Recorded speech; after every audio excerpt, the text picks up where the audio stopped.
দেওয়াল দখলকে কেন্দ্র করে ঝামেলা ভাটপাড়ায়। দেওয়াল দখল করার অভিযোগ তৃণমূলের বিরুদ্ধে।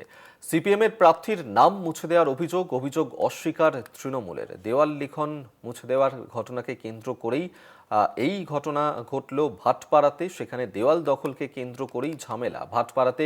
দেওয়াল দখল করার অভিযোগ তৃণমূলের বিরুদ্ধে।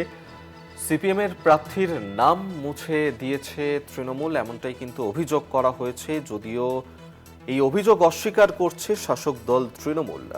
দেওয়াল দখল করার অভিযোগ তৃণমূলের বিরুদ্ধে। সিপিএমের প্রার্থীর নাম মুছে দিয়েছে তৃণমূল, এমনটাই কিন্তু অভিযোগ করা হচ্ছে এবং সেই ঘটনাকে কেন্দ্র করেই উত্তেজনা ছড়ায় ভাটপাড়াতে। দেওয়াল দখলকে কেন্দ্র করেই ঝামেলা ভাটপাড়ায়। দেওয়াল দখলকে কেন্দ্র করে ঝামেলা ভাটপাড়ায়। দেওয়াল দখল করার অভিযোগ তৃণমূলের বিরুদ্ধে। সিপিএম প্রার্থীর নাম মুছে দেওয়ার অভিযোগ অস্বীকার তৃণমূলের। দেবপ্রিয় সরকার আমাদের সঙ্গে টেলিফোনে রয়েছেন প্রতিনিধি। দেবপ্রিয়, ঠিক কি ঘটনা ঘটেছে, কেন এই ঝামেলা তৈরি হলো ভাটপাড়াতে? দেখো, ভাটপাড়া বিধানসভা কেন্দ্র এলাকা বরাবরই কিন্তু উত্তপ্ত হয়ে থাকে বিভিন্ন সময়, ভোটের সময়।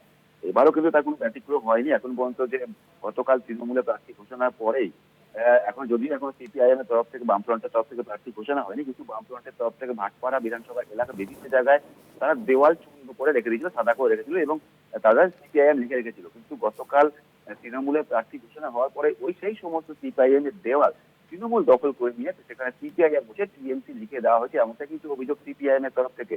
যদিও এই অভিযোগ অস্বীকার করা হয়েছে তৃণমূলের তরফ থেকে। তৃণমূলের তরফ থেকে বলা হচ্ছে যে প্রচুর দেওয়াল রয়েছে, কিন্তু যে অনেক দেওয়াল ফাঁকা রয়েছে, সেই সমস্ত দেওয়াল তারা লিখুক, কিন্তু তৃণমূলের যে সমস্ত নির্দিষ্ট দেওয়াল রয়েছে সেই সমস্ত দেওয়াল লিখে, যেখানে দখলের কোনো ব্যাপার নেই, এখানে গণতান্ত্রিক ভাবে তারা এখানে দেওয়াল লিখন করছে, সিপিএমও তাই ভাবে গণতান্ত্রিক ভাবে দেওয়াল লিখন করুক। কিন্তু সিপিআইএম এর এই অভিযোগের ভিত্তিতে রাজনৈতিক ভাবে কিন্তু উত্তপ্ত হতে শুরু করেছে ভাটপাড়া বিধানসভা কেন্দ্র এলাকা।